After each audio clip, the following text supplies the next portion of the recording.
Hey everyone, I'm Mikayla, and this is our very first podcast, and we would like to call ourselves Let Us Eat. Some info about me is that I'm a senior studying hospitality management focused on restaurants with a minor in business, and this seems to be everyone's first time on air. Here's the rest of my group. Yeah, Mikayla, this is definitely going to be my first time on a podcast. But hello, everyone. I'm Estelle Yoo, and I'm a junior studying hospitality management and a minor in business management. Hi, everyone. I'm Mary Kate, and I'm a fourth-year student in my final semester in the School of Hospitality Management. I'm excited to get this podcast started. What's up, y'all? I'm Sam, and I'm the oddball of the group studying PGA golf management, and I'm looking forward to sharing some cool things with you guys. I don't know about you, but I'm pretty good at playing at Topgolf. Yeah, well, it's not very hard at the driving range. So we can definitely play some golf together.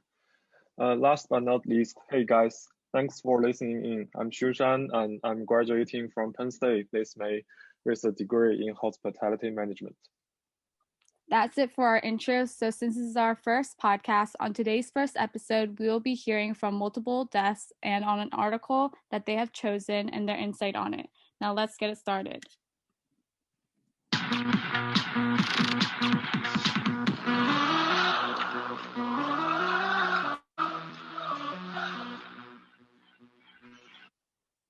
Today we will hear something about diversity in the workplace, restaurant employees getting the COVID vaccine. How has the COVID-19 pandemic shaped the future of work? Papa John's hands out bonuses, and you will hear from me about artificial intelligence with future user experience. The desks that we are reporting from today are: here's something important, here's something cool, here's something you should care about, here's something to think about, and here's something innovative. Starting out first, we'll hear from Estelle from the Here's Something Important desk.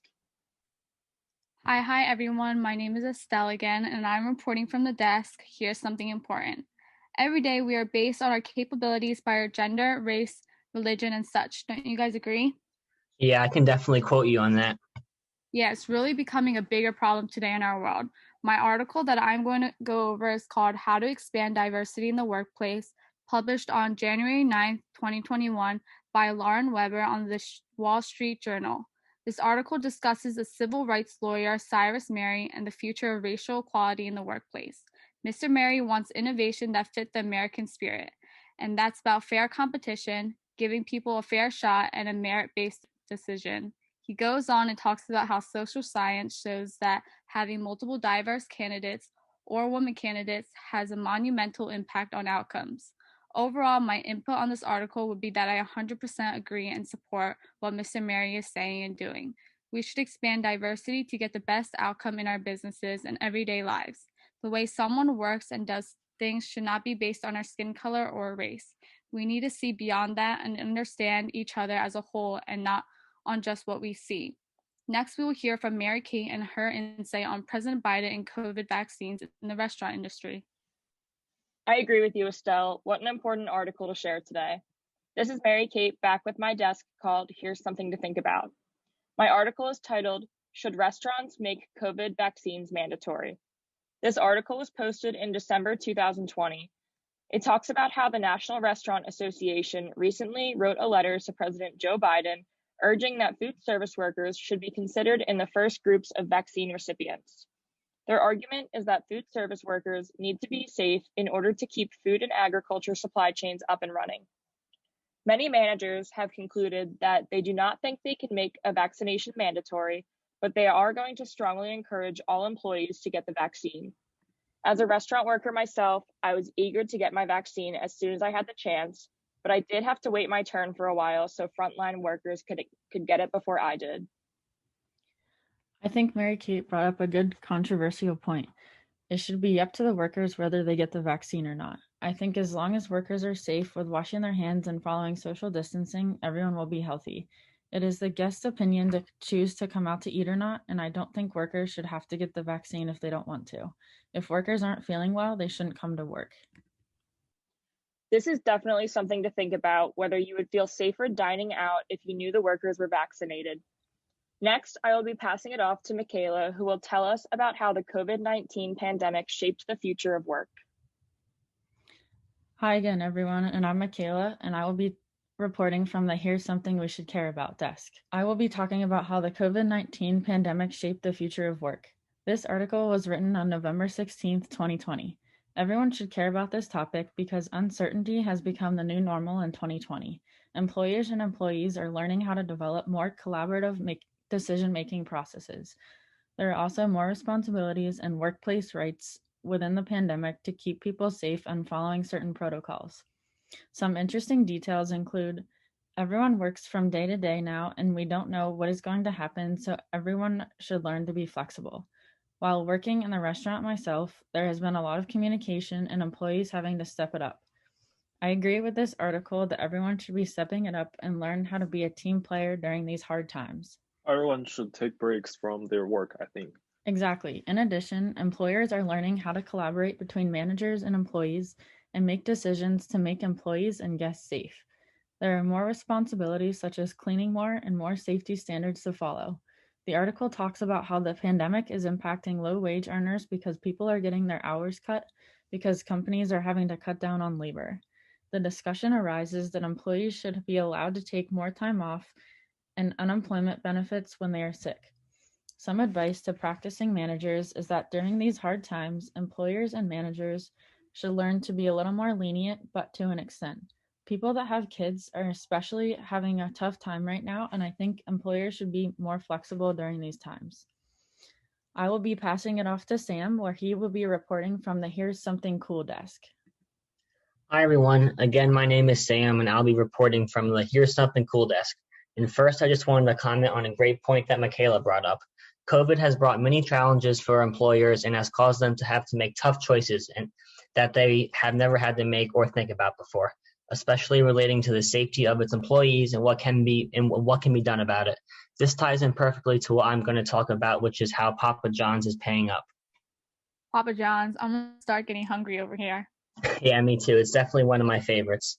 So my article is titled Papa John's to offer year-end bonuses for 14,000 workers.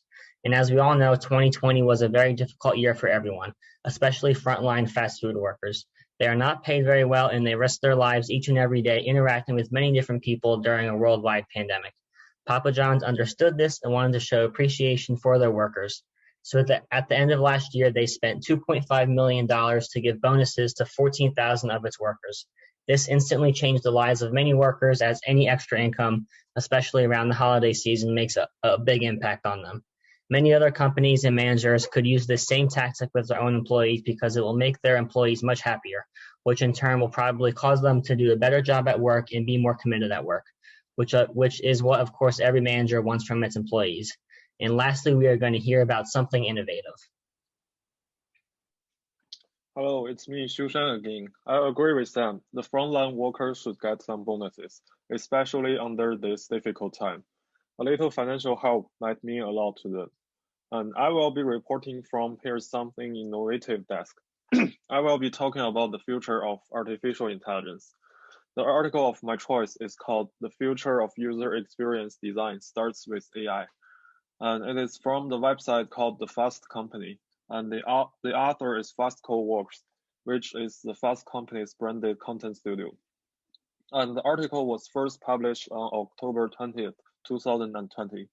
And my article is about the company named Salesforce is designing an artificial intelligence that can redesign the same website to show different displays for each customer. So a customer motivated by price might see a page highlighting price and discount, while another customer who cares more about reviews might see a page emphasizing ratings. It's so amazing to see how technology has evolved to be so personalized for each user. And the artificial intelligence can result in a better experience for the customer and more efficiency for companies. It can help organizations in many ways, like recruiting new employees and having more user-friendly websites. It can also help business to strengthen relationship with customers by personalizing each customer's online experience. And I think it would be cool to see the information you care about the most be highlighted on the websites. Wow, when I have my own business, artificial intelligence will be my number one best friend, don't you guys think? Yeah, for sure. Technology is our best friend these days. We hope that these articles really got you thinking about all different aspects of the hospitality industry. Now stay tuned. In just a moment, we'll be debating our hot topics. Hey all. Next for today's Yummy Plate, we want to get into hot topics. What's a hot topic? Really anything you can think of that our society is ganging up on today. It's hot and it's definitely there to talk about. Today we are going to give you the juicy ups and downs about tattoos in the workplace. Now tattoos. There's so much to say about tattoos and it has become a huge controversy in the work industry. Nowadays, as the COVID pandemic is settling down, we got businesses opening back up and people are starting to go out and find jobs and starting to get hired. So when you see a tattoo, what's the first thing you think about? Maybe having a tattoo is a good or bad thing, or it could go to how big or small it is, or even when it's where it's placed on your body. Some employers think it's trashy while you might think it's significant. What's really going down in the workplace is people asking, will I get hired for having my visible tattoo? I mean, will a tattoo be worth getting? We wanted to hear what the world is saying about this, so to really understand this topic, we got the rest of the gang here to get into it all, the good and the bad about tattoos in the workplace. So let's get it started, shall we? I'll be your facilitator today, and on side one we have Xiushan and Mikayla, and on side two we got Mary Kate and Sam. So Mikayla, tell us what you think. Thanks for passing it on, Estelle. Hi, everyone. It's Mikayla, and I'm on side one with Xiushan. Hey guys, we will be arguing why tattoos are unprofessional and have a negative impact on the workplace. Mikayla, why don't you go first? Ladies first, I guess. So, to start off, one of the arguments I found is that it is unprofessional in the workplace. When you walk into a public place and you see someone with a huge tattoo on their arm, let's face it, you are probably going to judge. I mean, yeah, nowadays, who doesn't judge? It is basically our first instinct to judge. But I completely agree with you, and I read an article that said tattoos are viewed as irresponsible, unprofessional, and less qualified than those without tattoos. Wait, Sushan, I work in the restaurant industry where tattoos are very visible. There are a lot of older generation coming to eat where I work, and it factors in a lot what they think of people with tattoos.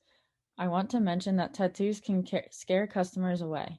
I mean, in the end, the customers themselves are the reasons why we have jobs. Yeah, Makila, that is a great example of real world experience. I heard on the radio the other day that a kindergarten teacher in France apparently had a tattoo and it scared one of the students, and they told their parents, so the teacher got fired. I mean, I don't know about you, but at that point the student was so occupied by that terrifying tattoo, they couldn't focus. What do you think about that, Makila? No, I completely agree. I wouldn't want my child not learning when they're at school. Exactly, there's no argument there. And quickly, I want to add that tattoo will have potential impacts on employees' work, although attitudes to tattoos are changing, but not everyone think they are a good thing. And employees with tattoo making colleagues around that person think that person is aggressive and impulsive. And in the workplace, this can make colleagues feel uneasy and uncomfortable. This can make the team less effective and have a negative effect on every team member. Yeah, I completely agree with you that tattoos can have negative effects. Clearly, tattoos can have certain meanings, which may refer to some sensitive topics, such as religious beliefs. This type of tattoo may make people around the employee feel offended.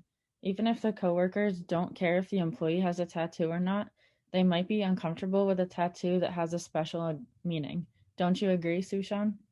Yeah, I do. In today's world, many people got offended very easily, and it doesn't matter if someone has a meaningful tattoo.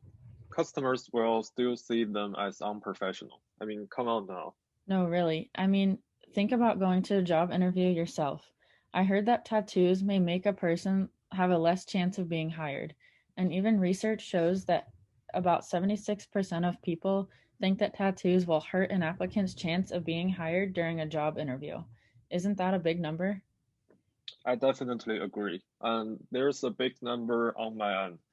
I mean, tattoos can clearly limit a person's choice of work, no matter whether the tattoo itself is right or wrong.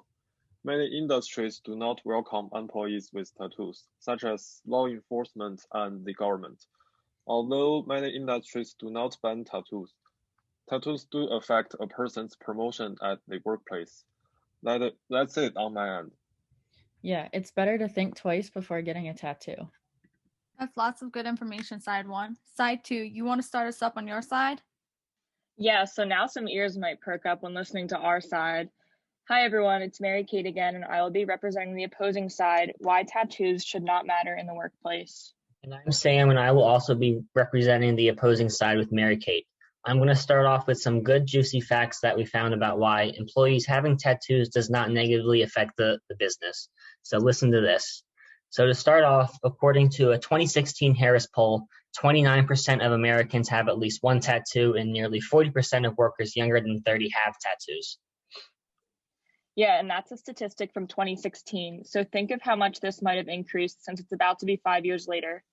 Yeah, exactly. So that's going to prove my point even more because of the younger population that is growing in tattoos.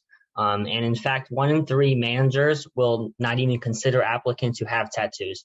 And what this is doing is it's actually decreasing the job pool by 30%. So in fact, they're actually hurting their business when they think they're trying to make it better.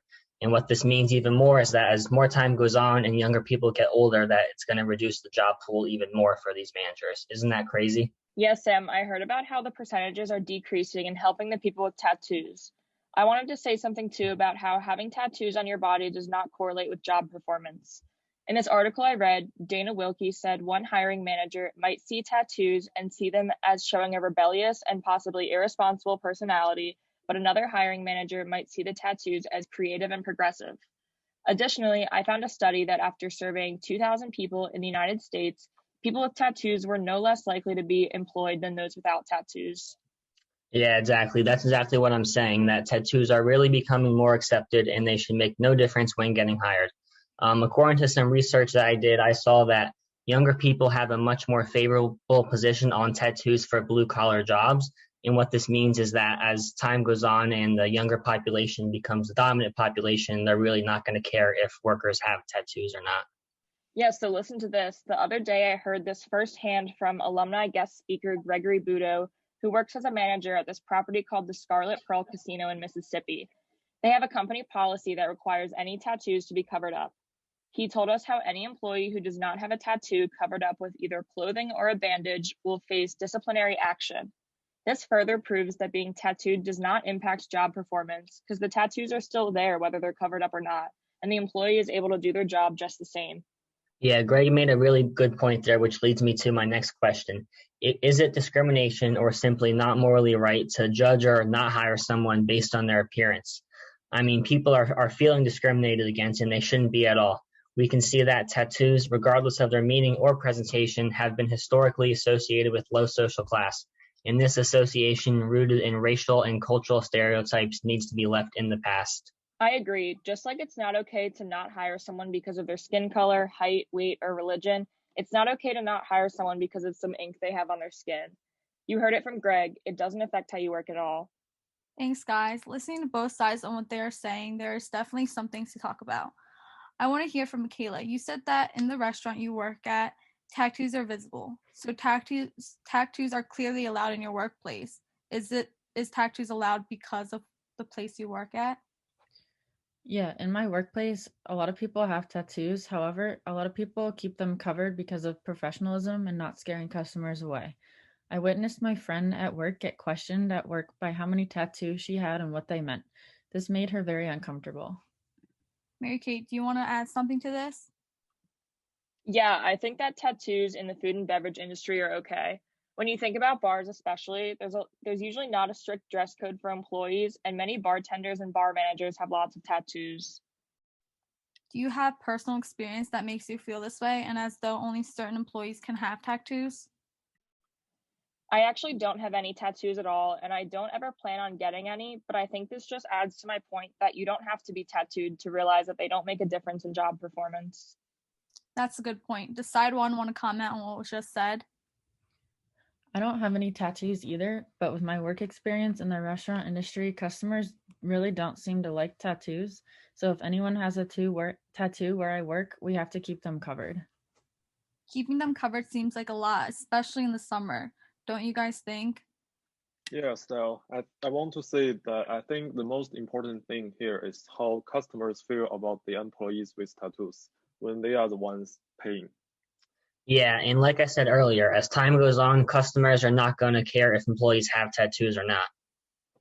Okay, Sam, Clea, you and Xiushan are saying that customers matter the most, seems like. So then, do you guys think that tattoos would be considered okay if it was a certain person with a tattoo? Even in today's society, Kim Kardashian once said, "Would you ever put a bumper sticker on a Bentley? No matter who you are, tattoos mean negative things." At the end of the day, if you or your loved one was in the hospital and that surgeon had huge vulgar tattoos, wouldn't you forget he had tattoos and understand his skills have nothing to do with what's on his skin? Like I said before, Estelle, job performance has absolutely zero correlation to tattoos. Estelle, I want to add something. How that's a good point, but even though the person in the hospital bed may not be able to express their disapproval of doctors with tattoos, the person's family or friends may have some concern about that. Good point. Question for Sam. On your side, you said it's not morally right, kind of like discrimination, right? Do you think it will be legal soon or something would change in regards to tattoos and people feeling left out? Yeah, so as of right now, actually, only a few local governments, including Washington, D.C. and Madison, Wisconsin, just to name a few, currently have laws that prohibit discrimination based on personal appearance, which would include tattoos. So it'll be interesting to see if, as time goes on, this changes. Very interesting to hear. It seems like tattoos in the workplace are going to be something more employers are going to have to consider and make the right choice. Overall, all you guys really made a lot of key points and there's so much to go on. Will this all be taken into consideration? I honestly think so. I mean, tattoos are definitely a hot topic. We can talk on and on about this and make more episodes. You got that right, Estelle. Anyways, thank you everyone for listening again. With that note, Let Us See is out for a lunch break and we will be on in a few with Brenda.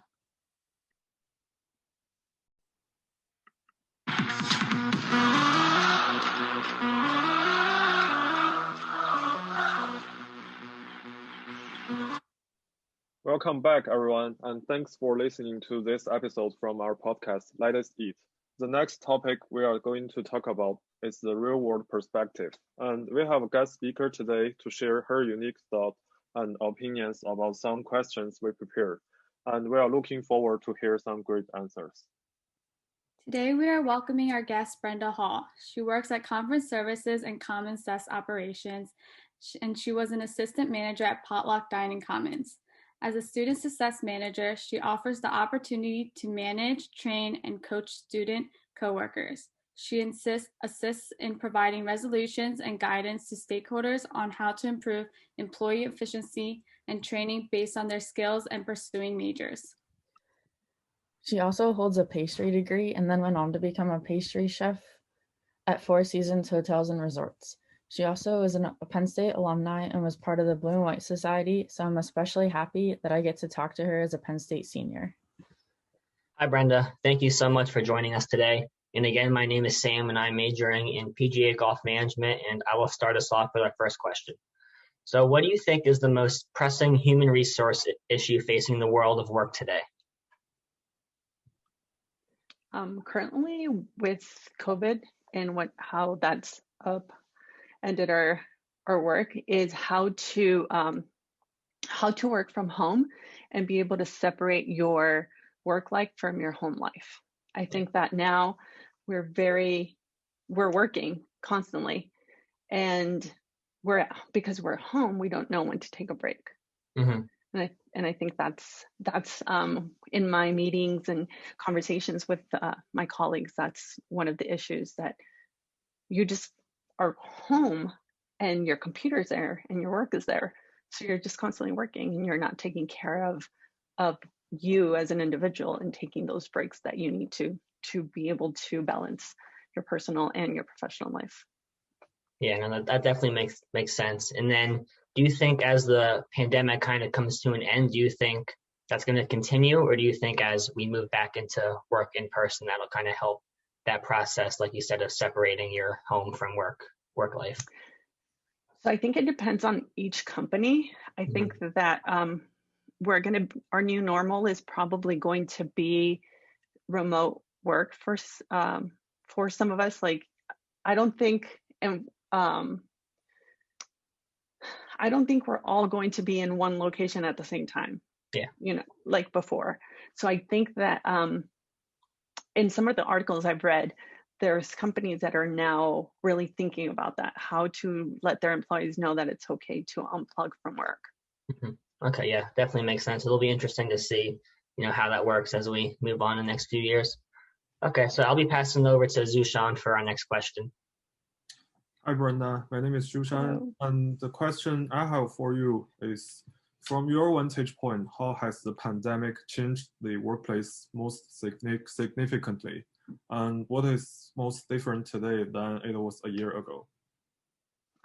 So I think for the first one is it's more difficult to have that teamwork, that team feeling, because before we could have lunch together as a group, and that is important. It is important for us to socialize and take a break and just catch up on each other's lives. And now it's like, no, you have to go take lunch at this time and you have to take lunch at this other time. And also we can't celebrate people's milestones. I mean, I know so many people that have retired and we can't celebrate them. We can't say, hey, thank you for all your work. So that is unfortunate. And then your second question. My second question is, what is most different today than it was a year ago? The way we work. I think everything, so working like, for example, in food service, we are trying to give you customer service, but I think we're losing it a little bit because the customer or guest is wearing a mask. We have a partition and then we're wearing a mask and it's so hard to communicate. So it's hard. We have to work on different ways to provide that customer service and let our guests and our employees know that they do matter and we're listening. However, it's a little bit more complicated. Yeah, I understand. Do you think the hospitality industry is the most affected industry among all the industry? Yes, I do think. I think there's two. The hospitality industry, because we are about customer service. We're about our guests, and like they are closing restaurants, they closed hotel, like we couldn't travel. So in the big picture, yes. And then and I think the other industry that was hit was the medical profession in a different way. But I think those are the two people or two sets of groups that are suffering the most. One because we can't do it, and the other one because they're too overwhelmed. Okay, thank you for your answer. I will pass it to Mikayla for her question. Thank you. Hi, Brenda. To reintroduce myself, my name is Mikayla. I'm a senior. Workplace diversity is a very important and controversial issue in the workplace today. So from a practical standpoint, what policies and strategies can make the workplace more inclusive? I think we really have to understand what diversity and inclusion is. I think that a lot of people are not fully aware what that means, what the proper definition is. We tend to go to the most obvious things, which is religion, race. However, I think we have to focus on a bigger thing. We can't forget about that. We can't forget about LGBTQ. We can't forget about so many people, their backgrounds, but we also have to think about what they bring. For example, if working for university is completely different than working for a Four Seasons hotel, that in itself is diverse. And setting constant training. So for example, for me, I'm constantly attending trainings, whether it's bystander intervention or really understanding African Americans or Black Indigenous people, constantly having those trainings and including your colleagues and your leadership. It is, everybody has to participate to have this work. And that if you, when you're out in the world and you and your job and you see that somebody is being derogatory to somebody, that you stand up for what is right. One important thing is that that person that is speaking for the other person that's being bullied or whatever it is, that leadership has ways to protect them, because I think that's going to prevent a lot, that if you don't feel comfortable to coming to leadership and letting them know of a situation, then this is not going to stop. I agree. I feel like it's really hard to work in a diverse environment these days, and I feel like it's really hard for companies to try to train people on that, because I feel like that's a really hard issue. So thank you for that. Thank you. For our next question, I will be passing it over to Estelle. Thank you. Hi, Brenda. Welcome. Hello. I'm Estelle. For my question, I wanted to ask, during these difficult times and how we're still in a pandemic, what do you think is the best way to make work fun for employees and have them more engaged with the company? I think definitely talking to them, making sure that they know you're there. My work requires me to be on campus. So I do rounds, or I go to the desks and make sure that, just say hello, making sure that I'm there. As far as for our students, we do host meetings, and I do like a Kahoot. Sorry, I was like, wait, a Kahoot, and then just make it fun and interactive. I know that a lot of the times too, we prefer not to be on camera, so I highly encourage them to be on camera so that I can at least see your face and how you're reacting, and letting them know that they can just email me. For example, if there's a student that needs to reach out to me, but it's hard, you can't come to the office now, just send me an email and I will set up a Teams meeting that day. So I think just letting people know that you're there and that you care about them, I think that's making it, keeping them engaged. Yeah, I feel that too. Having someone there for you, it really helps a lot. Thank you again. Next, we'll have Mary Kate and her question for you. Thank you. All right. Hi again. To reintroduce myself, my name is Mary Kate. So today I would like to hear your opinion about what advice you have for college students today entering the workforce, and what skill sets should college students be developing?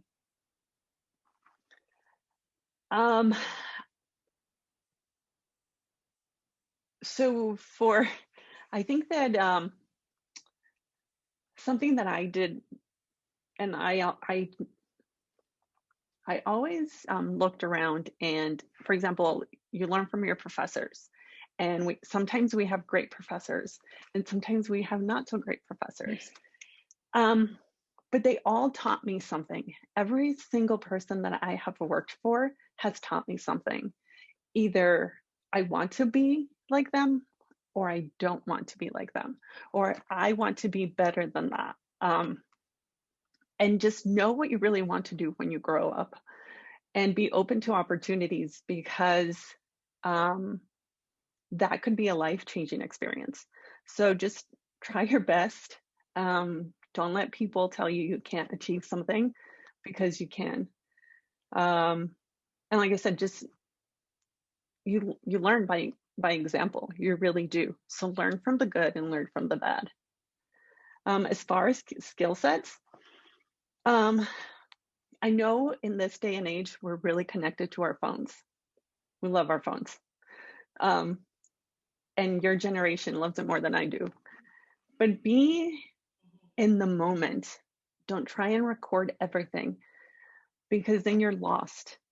And I caught myself doing it too. Like, when I travel, I want to share it with people, but I'm not living in the moment.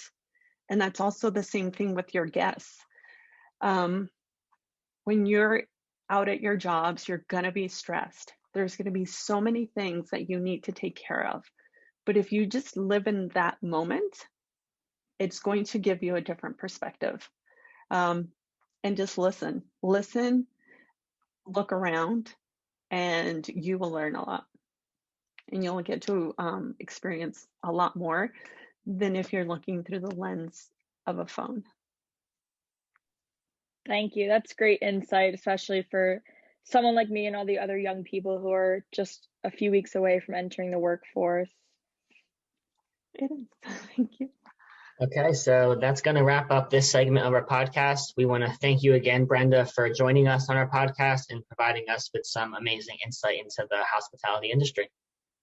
Thank you so much for having me, and I hope I was of some help, and I wish you the best for you that are graduating. Go and conquer the world. It's there for you. And you that are the other ones that are still at Penn State, I hope to see you around. And thank you so much for having me again. Thank you. Thank you. Thank you.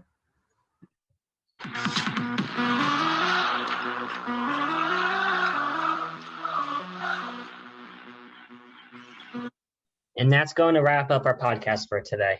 We want to thank everyone for listening, and we hope you enjoyed some of the things we shared with you today. I really enjoyed spending this time with everyone and finally finishing our first episode. And don't forget, tattoos in the workplace are perfectly okay.